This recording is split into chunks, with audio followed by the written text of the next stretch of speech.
I lay at the bottom of the hospital stairs, pain burning through every bone, breath shallow, ribs screaming, and above me, Bria. She didn't rush to help. She smirked, leaning over the rail, whispering just loud enough, "You deserved it." When my parents arrived seconds later, they didn't look at me first. They wrapped their arms around her trembling shoulders. "It was an accident, right, Bria?" Her fake sobs filled the hallway. I tried to speak, but pain silenced me.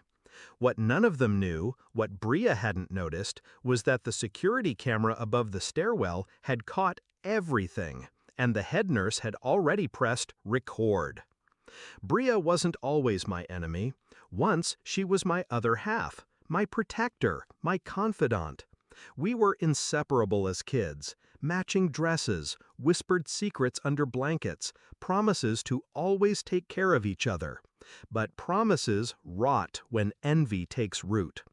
By the time we were teenagers, her smiles had edges. Every achievement I earned became her shadow. Every time I rose, she found a way to pull me down. And our parents? They never saw it. To them, Bria was the fragile one, the misunderstood one, the one who needed protecting. I was strong, so I could be ignored. That was their mistake. I started noticing patterns years ago. My journal ripped apart, secrets I'd written weaponized against me. A boyfriend who suddenly changed his mind after a late-night conversation with Bria. Even my college acceptance sabotaged when she accidentally sent my essay file corrupted. And every time she cried her way out of blame. Every time my parents believed her. But the stairs? That wasn't sabotage. That was intent. That was Bria deciding I shouldn't get back up. The night after my fall, I lay in the hospital bed, body broken but mind razor sharp. The nurse came in quietly, eyes meeting mine with something close to pity. She handed me a flash drive. "Don't worry," she whispered, "we keep copies." On the screen, Bria's shove was undeniable. No stumble, no accident. Just her hand on my back, her smile following as I fell. For the first time, I didn't cry. I didn't scream. I didn't even feel rage. I felt clarity. I didn't go to the police. Not yet. I waited. Let her bask in her performance, the perfect sister by my bedside, holding my hand for our parents' benefit, whispering poison when no one else could hear. Maybe you won't walk again. Maybe they'll finally love me more. Her mistake? Believing I was powerless because I was lying flat. What she didn't see, the recorder in my nightstand.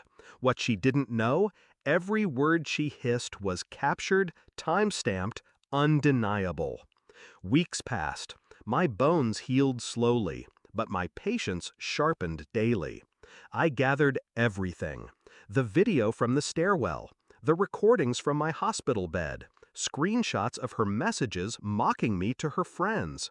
Piece by piece, I built the case. Not for the police, not yet.